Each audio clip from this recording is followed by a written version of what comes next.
My name is Martine Saintville. I'm originally from Haiti. I came to the United States when I was 17 to continue my education, and I heard about the earthquake late on January 12th. It was probably 10 o'clock p.m. when someone called me and said, "Did you hear what's going on in Haiti?" That's when we started looking, and it was really devastating looking at the picture from the beginning.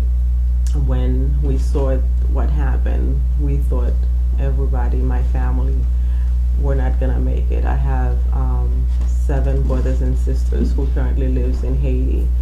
They live outside on the street after the earthquake. They have not been able to relocate, and we've tried everything to provide them with the best necessary help that they can get right now to eat or to just survive, basically, because some of the help doesn't get to them.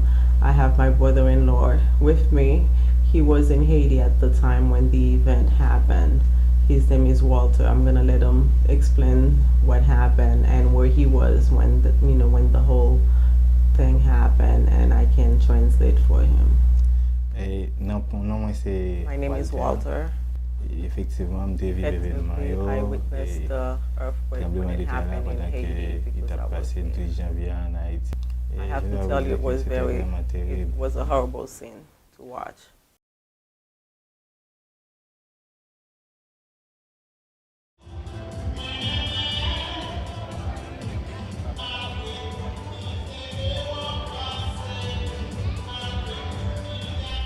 Ok, et c'est tout simplement moi c'est pas dans I was with La Réunion waiting for a car, a taxi to come, and that's when I felt the ground, movementing, and it started slowly and then rushing really fast.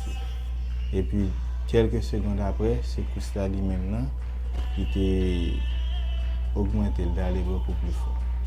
Dans le moment, moi pas qu'à imaginer combien de temps. At the time, I thought the earthquake was for 15 minutes, even though it was just for 40 seconds, but it felt like it was for 10-15 minutes, and I think everybody who were there felt the same way also. C'était environ près de 10 à 15 minutes.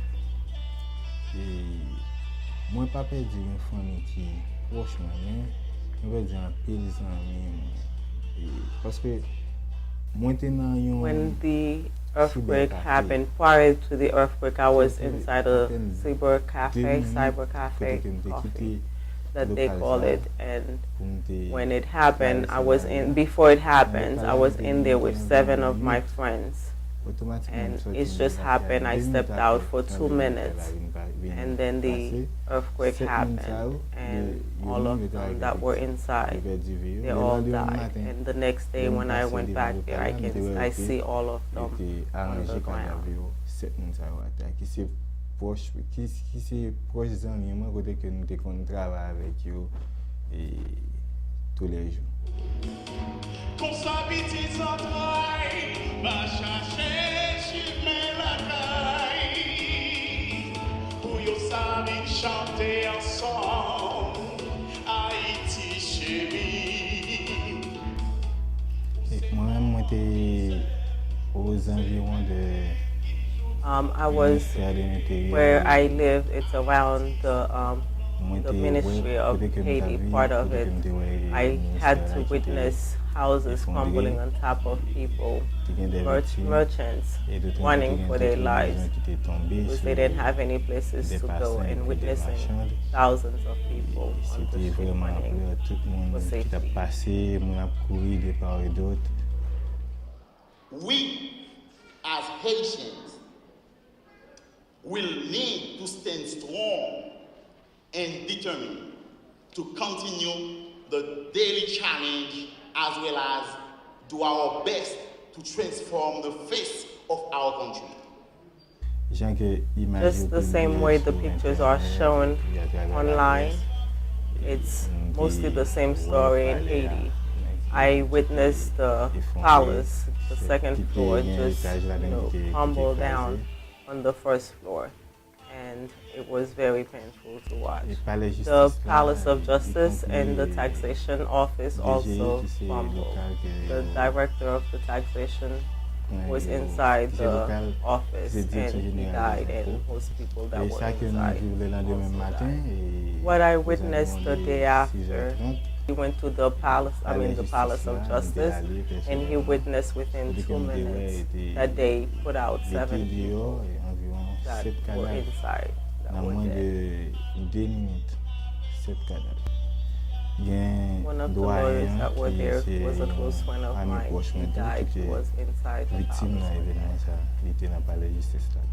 And has caused over 300,000 people to lose their lives. Et qui causait plus de 300,000 moun perdu la vie. I understand there are over 1 million homeless at this moment. Comprendre qu'il y a plus de millions qui sans maison, sans abri. After that, I walk around different sites, different streets, and it was breathtaking to see the people on the street, the cadavers on the street, so it was really hard. He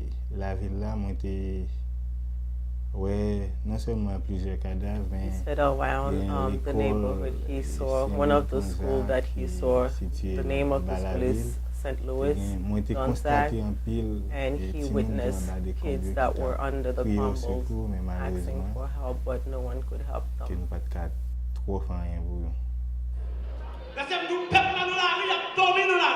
The people are sleeping in the streets. They are homeless. It is raining. We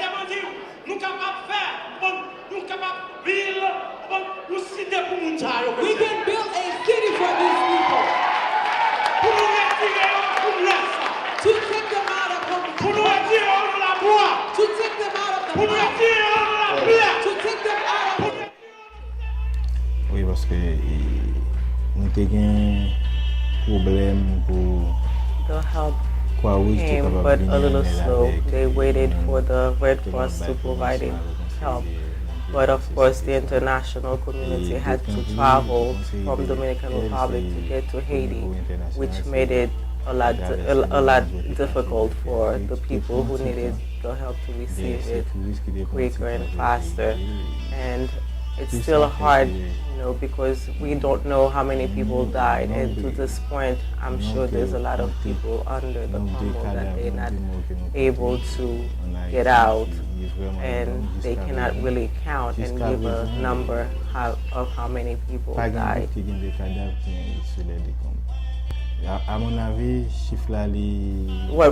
What I would say is that they would not be able to count how many people died, because there were some people that already put the loved ones, in different parts, the cemetery, and some of them were already transported elsewhere to be dumped because they didn't want the contamination, and they cannot count for these people also.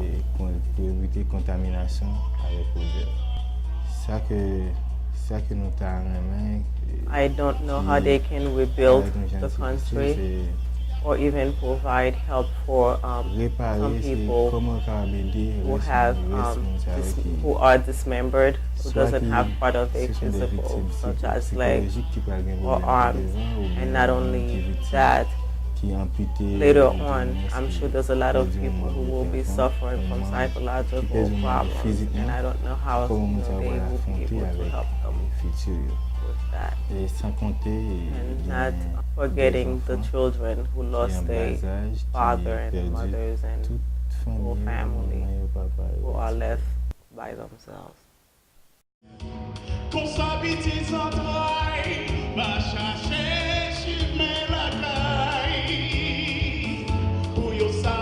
Chanter ensemble, Haïti chérie, où c'est maman misère, où c'est père.